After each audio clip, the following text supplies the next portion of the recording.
Sí, sí. Bueno, continuamos, hermanos. Pero hermanos, dentro de todas esas aflicciones de David, seguramente una de las cosas que le pudo haber afligido y atribulado más, hermanos, en gran extremo, hermanos, es que se había levantado la espada dentro de su propia casa, hermanos. Pudo haber tenido conflictos de todos lados, pero se levantó la espada dentro de su casa, tal como el Señor le había dicho, y lo que le pesó todavía más es que él era el culpable de todo ellos, hermanos. Hermanos, David pudo reinar un pueblo grande como Israel, pudo vencer grandes ejércitos, pudo evadir la muerte en tiempos de persecución, tenía grandes y hombres muy fuertes, valientes bajo su autoridad, pudo dirigir un gran ejército, supo llevar una autoridad como buen líder y gobernante, pero le había costado trabajo dominar a su familia y gobernar su propio hogar. Esa responsabilidad de mayor importancia que cada hombre debemos de cumplir, hermanos. Porque ciertamente tendremos y habrá muchas responsabilidades y compromisos, hermanos, y que otros pueden suplir. Pero, hermanos, nunca así en la familia. Esta es una de las responsabilidades más importantes que cada varón debe asumir con toda la diligencia y de forma personal. Hermanos, estos tremendos conflictos dentro del hogar de David, de los que se narran en estos capítulos, son parte del resultado de una falta de cuidado de gobierno dentro de su casa. En estos primeros versículos, hermanos, de este libro, de este capítulo 15 de Segunda de Samuel, precisamente prácticamente del 1 al 6, vemos cómo Absalón hace y forma una conspiración en contra del reinado de David, hermanos. Y si nosotros los podemos ir viendo uno por uno, en el versículo 1 dice la escritura que él se arma de un carro, de caballos y de un grupo de 50 personas que corrían delante de ellos. Hermanos, si nosotros analizamos todos estos versos, es como cualquier mitin político, hermanos. Él se armaría de un grupo de personas, de un séquito de personas que lo escoltarían, una comitiva, hermanos, que lo aplaudirían, le echarían porras, por decirlo así, para que esto influenciara sobre las demás personas para ir ganando más adeptos, hermanos. En el segundo versículo, David de forma estratégica se pone en un lugar a las puertas de la ciudad donde estaban todos los jueces y donde juzgaban todas las cosas del pueblo y donde eran lugares muy concurridos. Y también este lugar había sido descuidado por el gobierno de David.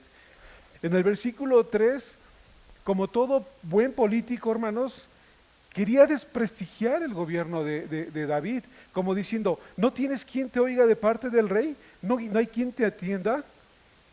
Hermanos, desacreditando el gobierno de David. Hermanos, y en el versículo 4, como cualquier hombre que busca postularse, promete un gobierno justo y recto para hacer cumplir los derechos del pueblo. Si ustedes me hacen juez, yo escucharé y atenderé todas sus demandas. En el versículo 5, Absalón, mostraría una humildad con la gente, una humildad condescendente, una personalidad amable, un gobierno de mano de la gente, sensible a sus necesidades. Y en el versículo 6 se nos dice, y de esta manera Absalón se ganaría el corazón del pueblo. Toda esa estrategia, hermanos, que estaba formando Absalón, para ganar y sabotear el gobierno de su padre David. En el versículo dice que mientras Absalón ofrecía sacrificios, también era una muestra de que también quería congraciarse con el pueblo, quería mostrarse un hombre religioso, piadoso, un hombre de Dios, para que la gente lo viera como una persona apta para poder gobernar. Y hermanos, también se armó de un hombre, Ahitofel, este consejero del rey, que en aquellos días su consejo era como si se consultase la palabra de Jehová. Hermanos, esta conspiración se iba haciendo cada vez más poderosa. Hermanos, no es una de las autoridades que como todo ciudadano quisiéramos tener, una autoridad, un buen líder, con una buena apariencia, joven, hermoso, decía la escritura, respetable, que escuche las demandas de un pueblo, que lo atienda, que resuelva sus necesidades. una autoridad humilde. Hermanos, la apariencia de Absalón y la apariencia de humildad de él, porque era eso, una cierta apariencia, con esto él tendría la aceptación del pueblo. Mucha gente se le empezó a unir y pareciera que ya era el tiempo de una renovación de gobierno, un gobierno más próspero, un gobierno renovado y con mayor brillo. Sin embargo, hermanos, Absalón se ganó el pueblo por medios hipócritas y por una falsa religiosidad. Asegurar la confianza del pueblo por medio de promesas mentirosas es algo bajo y perverso. Usó de las necesidades y de la inocencia de un pueblo para cumplir sus objetivos egoístas. Usó de un pueblo sincero que había creído en él y que arrastraría y expondría a este pueblo a una matanza más adelante donde 20,000 personas morirían por esta causa, hermanos. Dice en el versículo 7 que toda esta campaña y todo esto duró alrededor de 4 años, hermanos. Y la pregunta, en esos 4 años donde estaba Absalón a la entrada de la puerta haciendo proselitismo, ¿David no se daría cuenta? David como rey tendría que tener muchos ojos alrededor de la ciudad y mucho más a las entradas de la ciudad. ¿No se daría cuenta David, hermanos? El objetivo principal de Absalón era derrocar el gobierno de su padre y despojarlo y tomar ese reinado. Vendría un golpe de estado, una forma violenta de apoderarse del reino sin importarle nada ni nadie. Pero hermanos, la pregunta es, ¿por qué Absalón tenía tanto odio hacia su padre y por qué tendría tanto resentimiento? Hermanos, en la historia de Absalón, en estos capítulos, al menos podemos ver 3 cosas, hermanos, y es donde quiero que meditemos un poco hoy esta mañana. Y vamos a necesitar recapitular un poquito esta historia de Absalón. Hermanos, este resentimiento de Absalón en contra de su padre parece indicar que inició por la violación y el repudio de Tamar, la hermana de él, por medio de su medio hermano Amnón, y que David no haría nada al respecto. David como padre de familia y aún como rey, como autoridad, tenía que juzgar ese asunto. Pero hermanos, ¿qué nos dice la escritura en 2 Samuel 13:21? Yo lo leo. Y luego que el rey David oyó todo esto, ¿qué hizo David? Se enojó mucho, hermanos. ¿Qué hizo David? Solamente enojarse.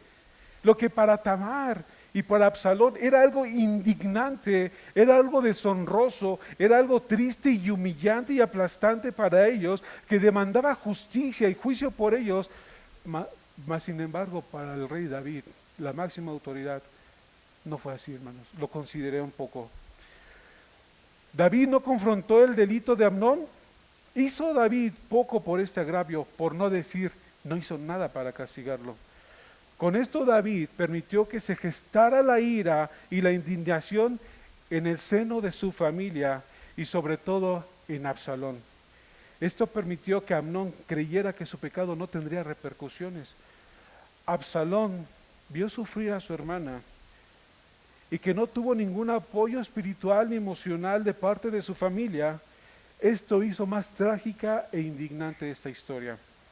Seguramente esto hizo pensar a Absalón que en David había un favoritismo entre sus propios hijos. Estos son como aquellos casos, hermanos, donde no se hace justicia.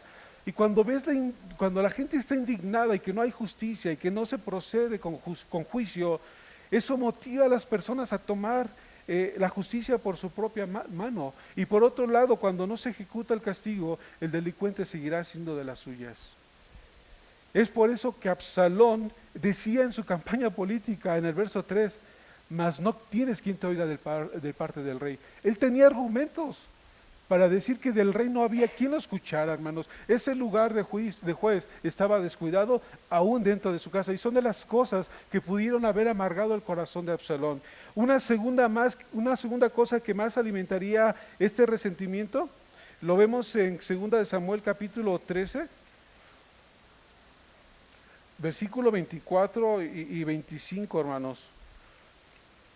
Dice, y vino Absalón al rey y dijo, he aquí tu siervo tiene ahora esquiladores, yo ruego que venga el rey y sus siervos con tu siervo. Y respondió el rey a Absalón, no, hijo mío, no vamos todos para que no te seamos gravosos.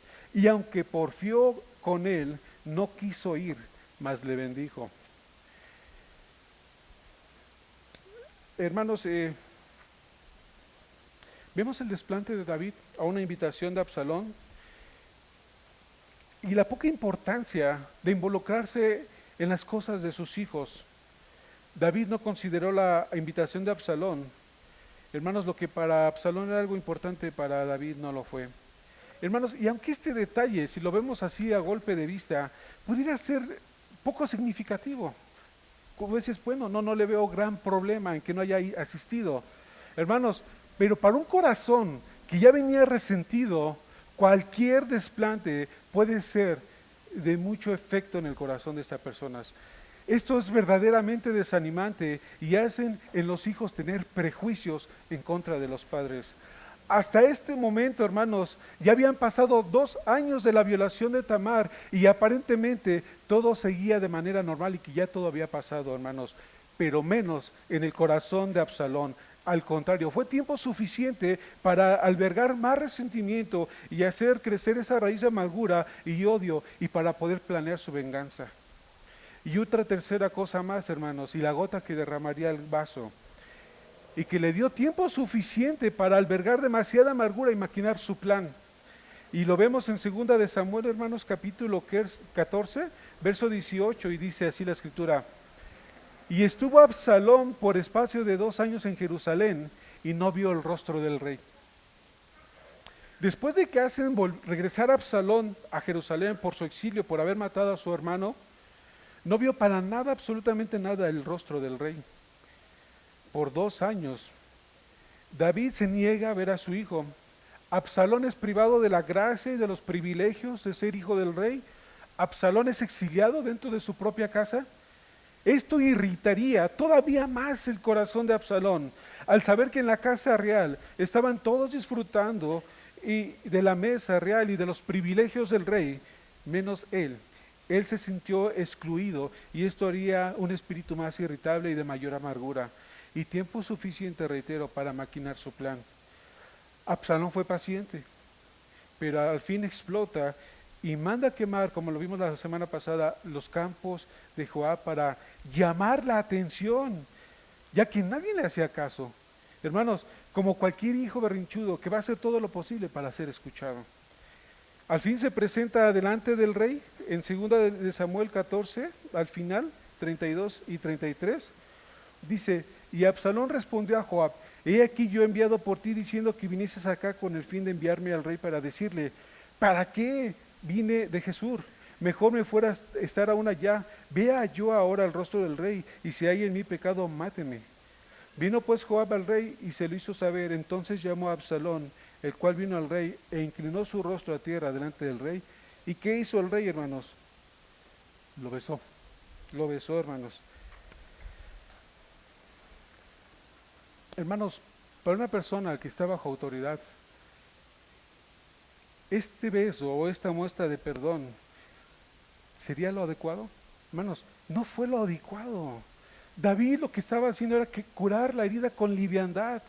Fue demasiado indulgente con sus hijos, pasó muy por alto los pecados tanto de Amnón como de Absalón, hizo todo lo contrario y esto haría que el corazón de Absalón se endurecería todavía más.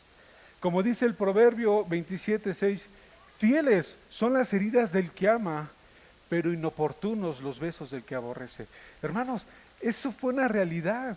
Esto fue un beso sin propósito alguno, un beso inadecuado, ni el momento, ni el tiempo. Esto fue inoportuno y esto no ayudaría en absolutamente nada.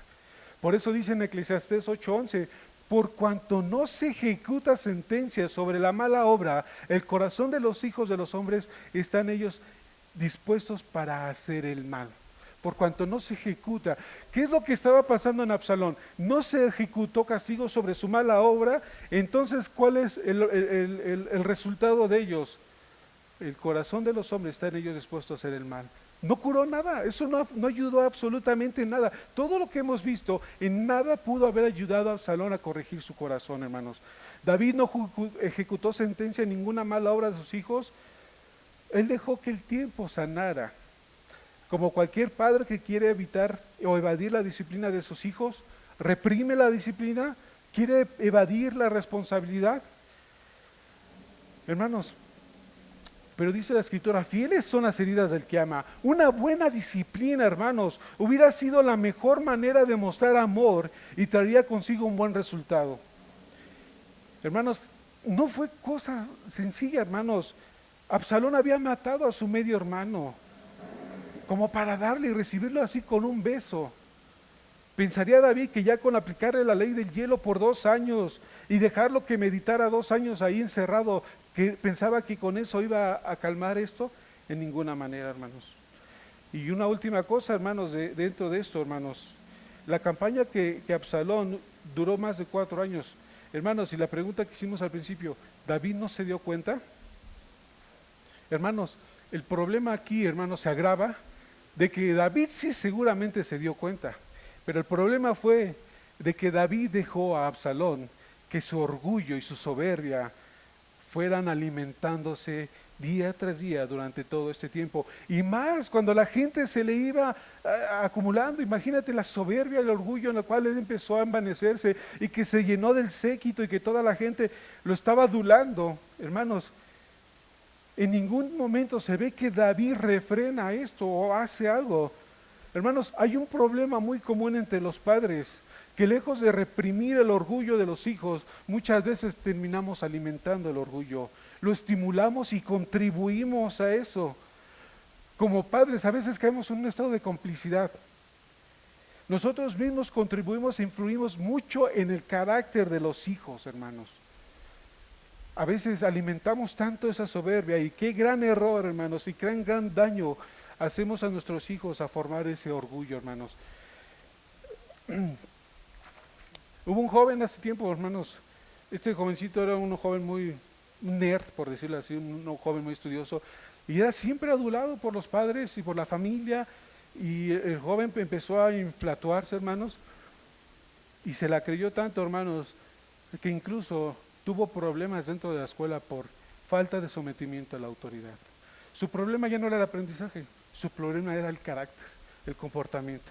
Era tan orgulloso que no tenía la humildad para poder recibir del maestro la enseñanza, como diciendo, yo ya lo sé.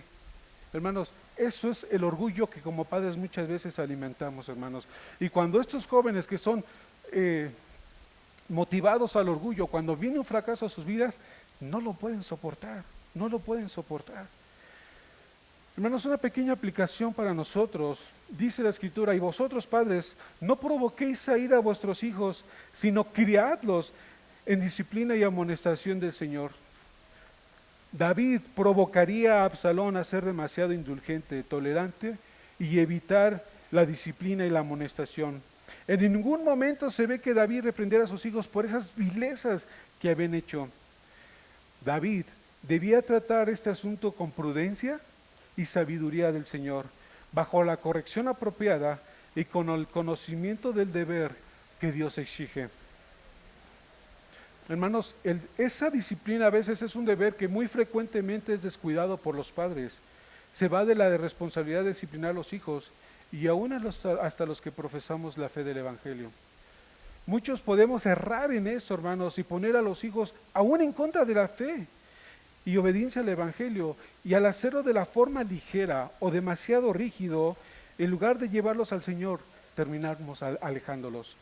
Es un conflicto grande, hermanos, es un conflicto. Y vamos a ver cómo más adelante la historia de Absalón, en qué termina todo ello, hermanos, por ese descuido de la disciplina, por evadir la disciplina.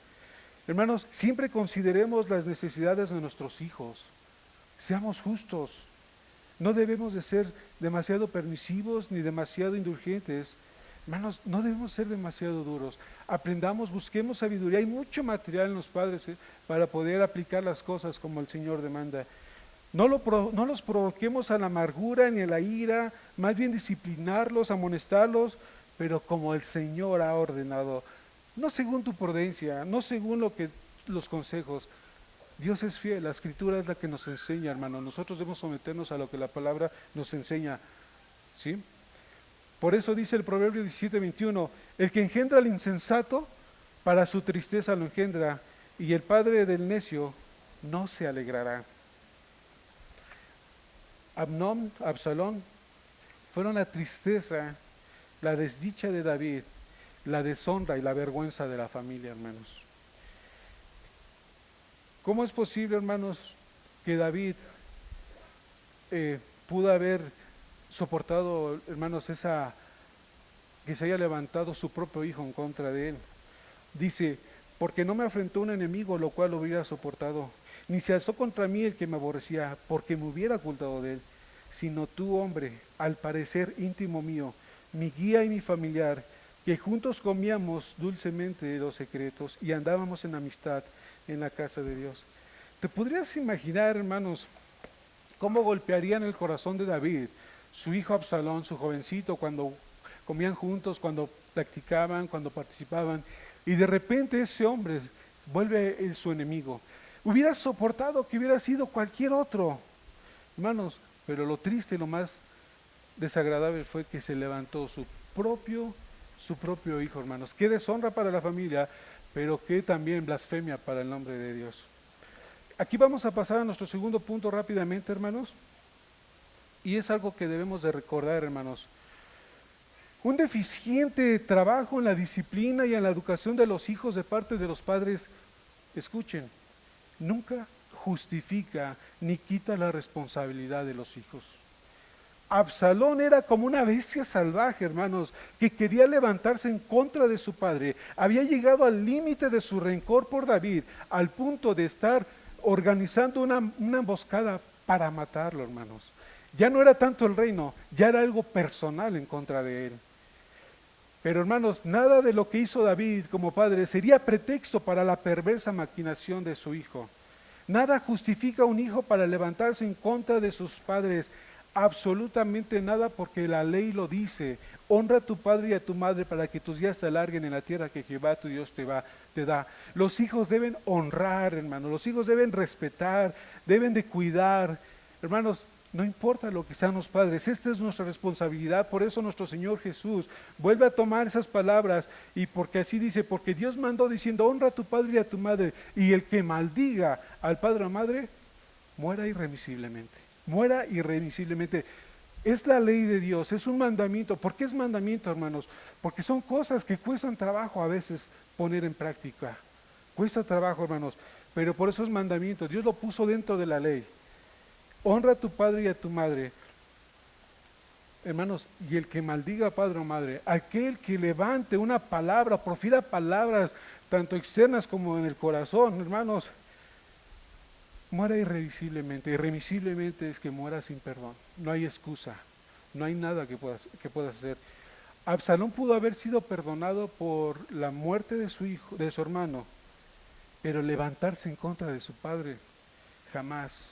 Hermanos, Dios tomaría el control de esto, y dice en 2 Samuel 17:14, dice, Jehová había ordenado que el acertado consejo de Ahitofel se frustrara. ¿Cuál era el consejo? Matar a David. Pero ¿por qué el Señor mandó que se frustrara ese consejo de Ahitofel, que era certero para lo que ellos querían hacer? Dice, pero ¿por qué el Señor lo frustró? Dice, para que Jehová hiciese venir el mal sobre Absalón. Hermanos, este consejo de destruir a David fue frustrado para que el mal que Absalón había maquinado en contra de su padre le fuera revertido a él. Hermanos, esa es la consecuencia, hermanos, de no cumplir ese mandamiento. Honra a tu padre y a tu madre. Morirás. David no tuvo que hacer nada. Se cumplió la ley. Los días de Absalón fueron acortados, hermanos. Murió irremisiblemente joven por haberse levantado contra su padre. ¿Se cumple la ley? Se cumple lo que el Señor demanda. Hermanos, quiero que veamos dos ejemplos que muestran ese grande amor de padres, de hijos para con sus padres. Y podemos sacar muchos comentarios, hermanos, pero voy a sacar dos ejemplos o un ejemplo a veces habla más que 1000 palabras. Y hablamos del mismo David. 1 Samuel 22:3 dice, 3 y 4, dijo David al rey de Moab, yo te ruego que mi padre y mi madre estén con vosotros hasta que sepa lo que Dios hará de mí. Los trajo pues a la presencia del rey de Moab y habitaron con él todo el tiempo que David estuvo en el lugar fuerte. Hermanos, Fíjense qué diferencia de David al de Absalón. David preocupado por sus padres en un tiempo de persecución donde Saúl se había levantado en contra de él, donde estaban en las cuevas de Adulán. ¿Qué hace David? Preocupado por sus padres, va y busca asilo político, refugio para sus padres, cuidado para sus padres, buscando la protección de ellos. Hermanos, vemos la ternura y la preocupación de David por sus padres. Hermanos, y otro ejemplo, y qué mejor y mayor ejemplo de honrar a los padres que nuestro mismo Señor Jesucristo. En Juan 19:26, Cristo cuando estaba siendo crucificado, cuando vio a Jesús, a su madre y al discípulo a quien él amaba, que estaba presente, dijo a su madre: mujer, he ahí tu hijo. Después dijo al discípulo: he ahí tu madre. Y desde aquella hora el discípulo la recibió en su casa. Hermanos, Cristo mismo proveyendo tiernamente los medios a su alcance para cumplir las necesidades de su madre. Hermanos, qué mejor ejemplo, hermanos. Cristo en la cruz, hermanos, ni siquiera se preocupaba por él, se preocupaba por el prójimo. Y cuánto no más, aún por su madre, hermanos. Son textos que a veces pasamos muy desapercibidos, pero que deben tener gran influencia en nuestras mentes y en el carácter de los hijos. Aprendamos de esto, hermanos. Hermanos, no importa, hijos, la edad que tengamos, debes de honrar a tus padres. Cuidado, ten mucho cuidado de maldecirlos. Debes de amarlos, respetarlos y obedecerlos. Hermanos, ¿por qué los lazos que deben ser más fuertes y más unidos a veces son los más golpeados y destruidos, hermanos? En una sociedad corrupta, muchas veces los problemas ya no son tanto los externos, sino los internos, hermanos. Es una realidad que los hijos se quejan de los padres y los padres de los hijos. Rompamos con eso, hermanos. Tomemos cada uno nuestra responsabilidad de manera sabia y justa y humilde. Hermanos, cuánta gracia necesitamos, hermanos, en aquellos que debemos tomar una doble responsabilidad, por decirlo así. Por un lado honrar a los padres y por otro lado velar por los hijos. Es fuerte, hermanos, es fuerte la responsabilidad, pero necesitamos abundantemente la gracia. Y pasamos a nuestra última parte, hermanos, la segunda parte de este capítulo. En esta segunda parte de nuestro capítulo, voy a ser rápido aquí, breve, hermanos. De los versos 12 al 30, vemos la humillación de David. La humildad de David al recibir la disciplina del Señor. Y dice ahí en los versículos 25 y 26.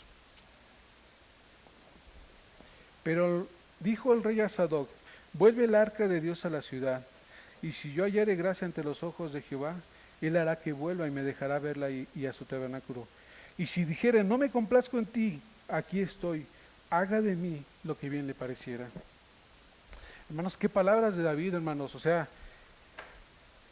David en un estado de humillación dejó que el Señor hiciera lo que bien le pareciera. Sucumbió ante la voluntad del Señor. El sufrimiento de David no le quitó la sensibilidad de entender que la única soberanía incuestionable es la de Dios. David nunca se resistió a recibir la voluntad de Dios, aunque esto doliera en gran manera. David se rendiría voluntariamente a la voluntad de Dios. Tenía bien claro que esto venía del Señor mismo. Dejó que la humillación viniera de parte de Dios, hermanos.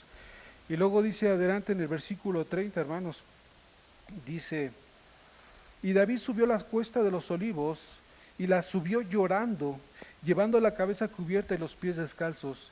También todo el pueblo que tenía consigo cubrió cada uno su cabeza e iba llorando mientras subían. David dejó su trono, dejó su reino, David se despojó, subió la cuesta de los olivos llorando, con la cabeza cubierta y los pies descalzos. Era una muestra de humillación. Era una humilde confesión de parte del rey de que la aflicción que le había sobrevenido era bien merecida por él. Toda actitud y el porte de David en ese momento era una actitud de ser un hombre golpeado, herido y afligido. Su gloria es cambiada ahora en un estado de humildad y se haría la persona más pobre de todos, hermanos. Este es un anticipo de nuestro Señor Jesucristo, hermanos. Es el anticipo de lo que anticipaba la humillación de nuestro Señor Jesucristo. Cristo dejó su trono, Cristo dejó su gloria para sufrir la humillación, hermanos. Él decía que se haga la voluntad del Padre. Él dejó que la voluntad del Padre se hiciera sobre de él. Cristo dejaría todo a un lado y nunca cubrió su rostro, sino expuso su rostro para ser golpeado y ser mortificado, hermanos. Él subió al monte de los olivos, oró al Padre en una angustia y voluntariamente aceptó la voluntad del Padre, que era que para él ser puesto, humillado y puesto en un sacrificio. Cristo se rindió al Padre y recibió el castigo con toda la humildad. Hermanos, ese castigo que él recibió y esa humillación fue por nosotros, hermanos. Esto lo haría ser la persona más pobre en ese momento, la gente más humilde por amor a su pueblo. Este mismo monte del que subió David es el mismo monte del Olivar donde donde Cristo después sería recibido en gloria después de su resurrección. David lo subió en humillación. Cristo en ese lugar ascendió al cielo, hermanos, después de su resurrección. Hermanos, y por esta humillación, Cristo fue humillado y fue despojado de su gloria, pero y por esa humillación, ahora Cristo en ese lugar era exaltado, hermanos. Y como dice Filipenses en la segunda parte, por lo cual Dios también lo exaltó hasta lo sumo y le dio un nombre que es sobre todo nombre, para que en el nombre de Jesús se doble toda rodilla, las que están en los cielos y en la tierra y debajo de la tierra, y toda lengua confiese que Jesucristo es el Señor, para gloria de Dios Padre. Hermanos, la humillación fue perfecta, preciosa, para que después Cristo fuera exaltado. Y hermanos, la senda hacia la exaltación está marcada por el sufrimiento. El Padre exaltó al Hijo porque el sufrimiento del Hijo fue fructífero y su resultado de salvación somos nosotros. Es el fruto, como dice la Escritura, verá el fruto de la aflicción de su alma y quedará satisfecho. Hermanos, mírate tú a ti mismo, tú que has sido redimido, tú que has sido perdonado por el Padre, tú eres ese fruto de la humillación de Cristo. Y hermanos, que esto ensanche tu corazón para poder alabar y engrandecer a tu bendito Salvador, que se humilló hasta lo sumo y ahora es exaltado hasta lo sumo, porque ahí está el fruto, hermanos. Mírate a ti mismo, mira cada hermano, cada hermana que ha sido redimido, y ese es el fruto de la aflicción de su alma, es el fruto de su humillación, hermanos, y eso es lo que exalta y lo que le da gloria al Señor. Con esto pues, seguimos alabando, hermanos.